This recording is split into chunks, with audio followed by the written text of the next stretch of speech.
Hi, I'm Jayansha Jain. I'm an internal medicine resident at the University of Iowa. Along with 5 other residents and 2 mentors, we worked on a quality improvement project called Deprescribing Aspirin in an Internal Medicine Resident Continuity of Care Clinic. So why this project? There have been recent trials and guidelines that suggest aspirin is no longer effective in primary prevention in certain populations. However, deprescribing can often be overlooked by providers for a variety of reasons. But there are risks of continued aspirin use, and that includes polypharmacy, including the risk of medication interactions, and the increased risk of medication non-adherence. There's also the risk of bleeding while on aspirin. 2 major organizations have put out guidelines regarding aspirin. USPSTF states that aspirin is indicated for patients between 50 and 69 years of age with at least a 10% 10-year CVD risk, without an increased bleeding risk, and with at least a 10-year life expectancy. The AHA states that aspirin is indicated for patients between 40 and 70 years of age with a higher ASCVD and without an increased bleeding risk. The major difference between these two is the age range, and for our study, we went with the USPSTF guidelines. Our aim for this project was to decrease the number of individuals with inappropriate aspirin use by 10% over a 5-week period. But first, we gathered some baseline data. We sent a survey out to our residents and identified some barriers to deprescribing and identified some common themes with that. That included lack of time, lack of knowledge, and not knowing the indications for aspirin, not having a reminder, and not having an accurate medication list or patient history. To make sure we had an adequate patient population, the 6 residents working on this QA project manually looked through 2 weeks of our own clinic patients, and we found we had 38 patients on aspirin over those 2 weeks, and 6 of them were eligible for deprescription. 3 were strong candidates, 3 were potential candidates, and I'll get into that stratification a little bit more later. But with this preliminary data, we thought we had an adequate patient population for the study. Now I'll talk about our actual intervention. So this study took place in an internal medicine resident continuity of care clinic. There are 34 residents that work in this clinic. There are 3 pharmacists, and we looked at the patients seen between February 3rd and March 6th. Fortunately, this was a few weeks before COVID hit Iowa City, so that did not affect our clinic operations. As I mentioned before, we had different categories for our patients.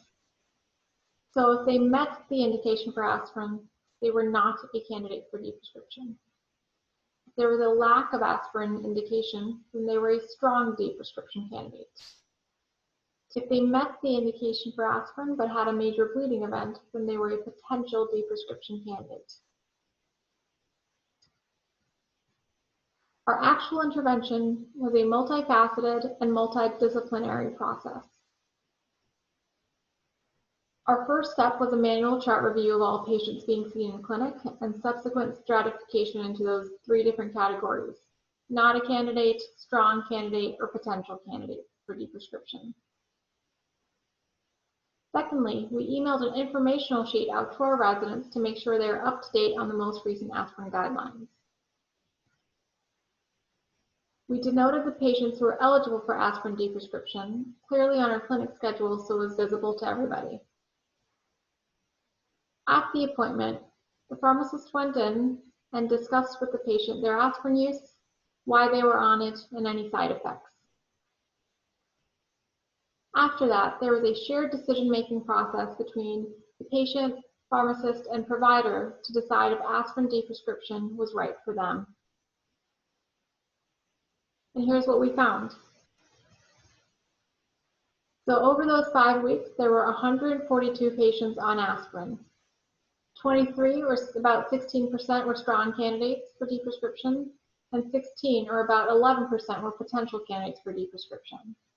We had 39 candidates, and of those, 9 were deprescribed from aspirin. So that's 23.1% and met our goal of at least 10%. You'll notice at the top there are 3 candidates who were not initially identified by us that were deprescribed from aspirin. When we first went through the patients to identify these candidates, we used a pretty strict criteria. And when these patients came into their clinic visit, more history was obtained or additional labs, such as a cholesterol panel, and that allowed these patients to be deprescribed from aspirin. And these were in fact eligible patients, and these were accurate deprescriptions. The fact that they were identified by residents other than us was deemed to be a success of resident education in this scenario.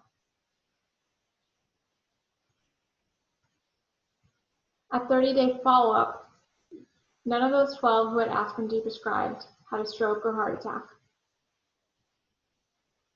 We sent a follow-up survey to pharmacists and residents. Of the 3 pharmacists, all responded. One of our concerns is that we would be adding extra work to our pharmacists' plate, but they did not feel like this was a significant increase in their workload. Some continued barriers to deprescription remain: not actually being eligible for deprescription, not showing up to the appointment, or aspirin being started by someone other than their primary care provider. For our resident survey, 8 responded out of 34, so there was a low response rate. But 5 of those 8, or 62.5%, felt more comfortable with aspirin guidelines. Barriers to deprescription include not being eligible, patients not actually being interested, not coming to the appointment, or not having an accurate medical history. Now I'd like to talk about the strengths and limitations of this project. One of our strengths was this is a thorough process by a manual chart review. And with that process, it was effective and achieved our goal of 10% inappropriate aspirin use reduction.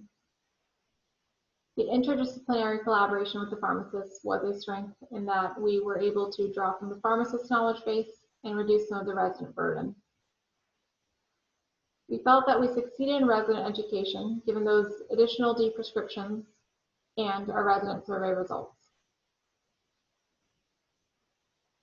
Some limitations include the low response rate from the resident survey, inaccurate medication lists. Because aspirin is an over-the-counter medication, patients don't always think to report it. And if we don't know they're on aspirin, we cannot deprescribe it. One thing that came up was frequent schedule changes. In fact, of the 39 patients identified as deprescription candidates, a 5th actually canceled their appointment or did not show up. In addition, for a pilot project, we chose a very manual process. And while effective, this is difficult to scale. Our next steps include ways to address these limitations. So we would like an intervention that is more automated and less affected by scheduling changes. Our current plan is an automated template within our EMR. This pulls in some data from the patient chart and asks some questions to the providers about patient history. It then provides guidance regarding whether the patient should or should not be on aspirin. Overall, we learned some key lessons from this project. The manual process was effective, but difficult to sustain. One of the lessons we learned also was that the interdisciplinary collaboration with the pharmacists worked well. But overall, we had a successful intervention that achieved our aim. I'd like to thank our mentors, Dr. Dirks and Dr. White, our 3 great pharmacists, Randy, Tracy, and Carrie, our co-residents, and also SGIM, along with everyone else who is watching virtually today. I'd now like to take the time to answer any questions that you may have.